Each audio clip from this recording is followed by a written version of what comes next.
Bonjour à tous, bienvenue sur le Média Auto. Aujourd'hui nous sommes sur le stand Bugatti en compagnie de Bernard Van Lelingen et aujourd'hui nous allons présenter la Bugatti Chiron.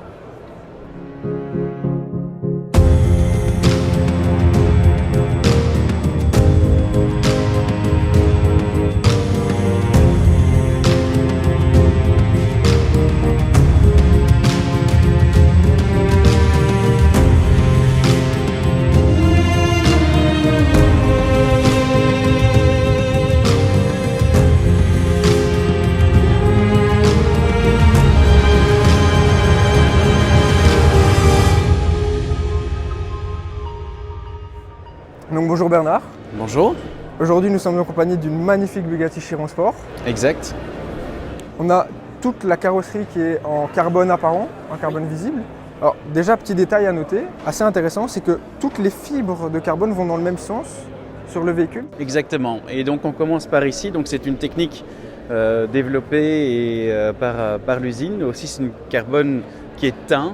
Donc je ne vais pas vous expliquer comment ça fonctionne parce qu'on a différentes teintes possibles imaginables. On a deux types de bleu, on a une sorte de rouge bordeaux, on a du vert. Donc voilà. Donc, ce qui est intéressant, c'est quand on prend ce qu'on appelle la trame du carbone, c'est que si je prends cette trame-ci, eh bien, je vais la retrouver jusqu'au bout, donc passer l'aile jusqu'au bas de caisse. Et c'est un angle de 90 degrés à chaque fois. Donc c'est assez exceptionnel. Ce qui définit Bugatti par l'art, la forme et la technologie. C'est quand même assez impressionnant de voir tout le détail mis dans le véhicule. Alors, tant qu'on est ici à l'avant, déjà on retrouve le chiffre 16 sur la calandre. Quelle signification? 16 pour les 16 cylindres. Donc ici on a un W16, donc ce sont deux V8 qui sont mis ensemble. Et la Chiron, en tout cas Super Sport, la dernière qui est sortie, sera la dernière avec ce moteur atmosphérique avec 4 turbos de son temps. Donc on va l'arrêter. D'ailleurs, à dire que le W16 est unique à Bugatti, est propre à Bugatti. Tout à fait. Et ici, on retrouve donc dans les optiques un rappel, le chiffre 4. Oui. Donc c'est 4 par rapport aussi au nombre de turbos. Alors, les 4, c'est d'abord avant tout les 4 souhaits de Ferdinand Piëch. Donc, petit rappel par rapport à l'histoire de Bugatti au 3e chapitre. Donc, premier chapitre, c'était forcément Ettore Bugatti. Après ça, on a eu Artoli avec le B110. Et puis après, Piëch a racheté ça en 98. Et quand il a demandé à ses ingénieurs de venir dans son bureau pour pouvoir donner un cahier des charges, il se composait de 4 éléments. Avoir la voiture la plus rapide, donc dépasser les 400 km/h. Avoir le véhicule qui dépasse les 1000 chevaux. Il voulait exactement 1001 chevaux. On va retrouver sur l'Aveyron d'ailleurs. Sur l'Aveyron, effectivement, par rapport au conte des 1001 nuits. Voilà. Il voulait avoir un véhicule qui dépasse le million d'euros.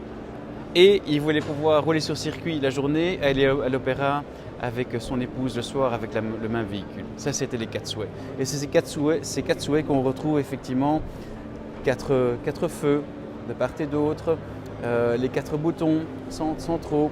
Donc voilà. Et forcément, le 4 turbos, 4 motrices. Multiples, 4 motrices. Donc le chiffre 4 est assez important. Ici, on a le C sur le côté. Donc ici, il est en aluminium apparent. Alors on peut l'avoir en différentes couleurs, soit en teinture carrosserie, au choix du client. Parce que voilà, rappelez qu'une Bugatti Chiron et une Bugatti, c'est 100% personnalisable. On n'a aucun véhicule de stock. Donc ce sont tous des véhicules qui ont été imaginés, rêvés par le client. Tout est axé vraiment sur la volonté du client. C'est son rêve, c'est pas le mien. C'est ça qui est génial. Voilà. Et ici, donc, l'histoire de ce C, ici sur le côté, alors on a entendu beaucoup de C pour Chiron, mais en fait l'histoire va plus loin que ça, c'est ça? Elle va beaucoup plus loin que ça, donc on fait vraiment une machine arrière dans le temps. Donc le papa d'Ettore Bugatti était avant tout un artiste. C'était un papa qui fabriquait des belles cheminées pour les grands châteaux d'Italie et des meubles. Et donc ici, c'est ce fameux C du bureau qu'on appelle le bureau crocodile. Et qu'il a repris dans le design, que nous avons repris dans le design. Donc c'est important quand nos designers vont dessiner un nouveau véhicule, ils vont prendre dans la bibliothèque Bugatti, ils vont un petit peu fouiller, ils vont s'inspirer de ce qui s'est passé dans son temps. Parce qu'on a quand même, depuis 1909, nous sommes présents à Molsheim, en Alsace, et il y a beaucoup de choses qui se sont déroulées là-bas, et donc ils vont s'inspirer de ce passé. À Molsheim, on a le château Bugatti. Exactement. Où désormais on retrouve aussi l'atelier Bugatti. Oui. On n'appelle pas ça l'usine, c'est un véritable atelier. C'est un artisanat. Ce sont des artisans, ce ne sont pas des mécanos, ce sont vraiment des artisans. Parce que donc, vous avez parlé de l'époque EB110. Oui. Là, c'était produit en Italie. Exact.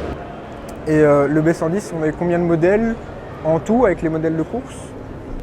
Exactement, ça sera difficile à vous chiffrer ça, mais c'est un véhicule qui est toujours aussi mythique et j'ai pas mal de clients qui ont leur fameuse Chiron ou Veyron et qui veulent compléter leur collection en essayant de trouver une B110 et donc elle monte très fort en cote. Oui, les cotes montent très très. On a vu le modèle basé sur une Chiron d'ailleurs, la Ciento Decci, oui. Qui est limitée à 10 exemplaires, qui est la Bugatti la plus exclusive de tout. Et qui est un hommage en fait à la EB110. Oui. Alors, ici on est devant le dernier W16 de l'ère Bugatti. Qu'est-ce qu'il en deviendra de ce fameux W16? Je sais que c'est la question un peu délicate. Bon, elle ne peut pas être délicate, c'est que... comment je vais vous expliquer ça? C'est qu'il y a l'avenir de Bugatti avec l'entrée de Rimac. Donc il ne faut pas oublier que Rimac et Porsche ont racheté la marque avec d'autres investisseurs. On sommes très contents, ça c'est une chose. Ce que Bugatti va faire, en fait c'est très simple. Toujours une petite phrase d'Ettore Bugatti qui disait « Si c'est comparable à une autre Bugatti, à une autre voiture, pardon, ce n'est plus une Bugatti ». Et donc voilà, on reste sur cette fameuse citation, cette philosophie-là. Donc ce sera quelque chose d'exceptionnel qui ne sera pas comparable à un autre véhicule. Donc voilà, donc ce qui va arriver est exceptionnel. Et nos clients seront très contents de pouvoir être différents, en tout cas d'avoir, je dirais, le pinacle du secteur automobile et de la technologie. Donc, ne vous inquiétez pas, on va laisser le suspense arriver doucement, mais c'est quelque chose qui va révolutionner le secteur automobile. En parlant de futurs modèles, on a la Mistral qui a été présentée récemment au mois d'août dernier, je crois. Oui, tout à fait. Et la Bolide qui a été présentée il y a 2 ans, je dirais. Voilà. La Bolide va rentrer en production. La Bolide va rentrer bientôt en production. C'est un véhicule qui sera uniquement destiné pour aller sur circuit. Donc voilà, pour les... Et la Mistral, donc on a 99 exemplaires. Oui, exactement. On en a vendu une en Belgique. Donc ici, on a l'option Skyview. Pour pouvoir donner un peu plus de luminosité dans le véhicule. On a eu énormément de demandes en son temps quand la Chiron est sortie pour avoir une version Roadster.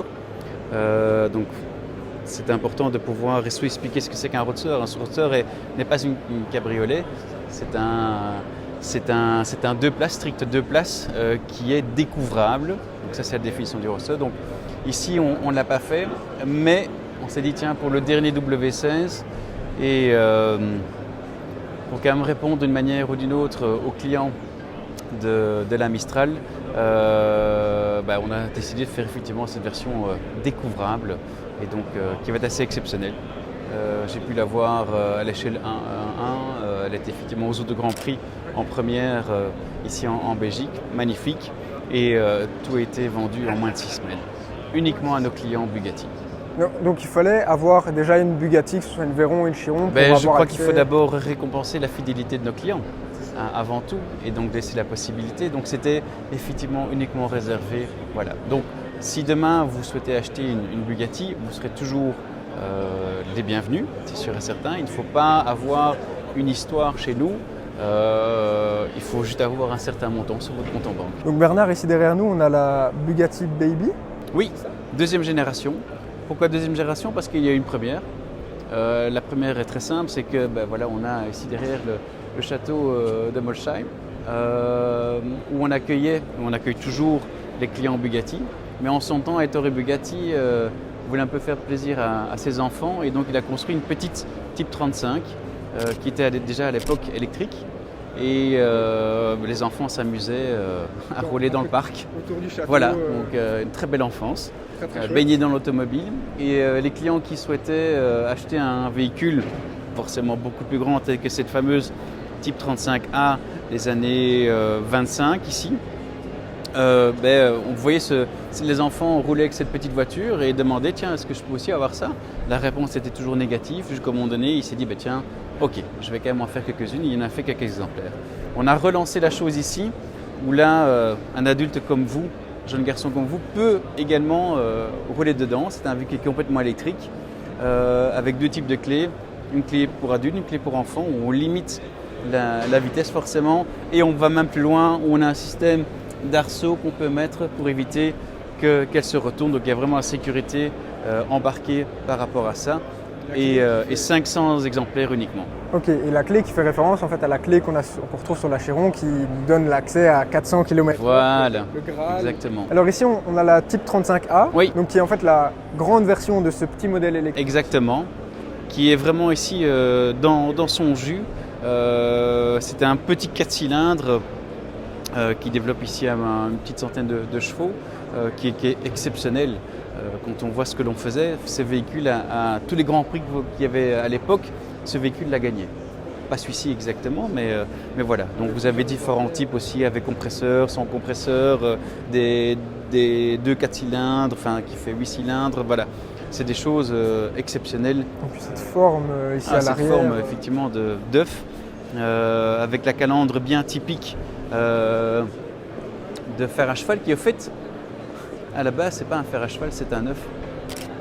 Donc les toutes premières Bugatti type Sicilia qui étaient, en fait c'était tourné, vous aviez l'œuf qui était tourné parce que c'est la forme la plus pure qui puisse exister. Okay. Et donc, et voilà, et au fait au fur et à mesure que donc on avait vraiment la forme d'un œuf, et ce qu'il y a c'est que comme c'était des véhicules sportifs, ils pouvaient être de plus en plus sportifs, on avait un centre de gravité qui devait s'abaisser, et à chaque fois ils coupaient cet œuf pour avoir ce fer à cheval. Eh bien, merci beaucoup d'avoir suivi cette vidéo sur le Média Auto. Merci Bernard de nous avoir accueillis sur ce stand. Avec grand plaisir. Et n'hésitez pas à vous abonner, de liker la vidéo, et on se dit à la prochaine.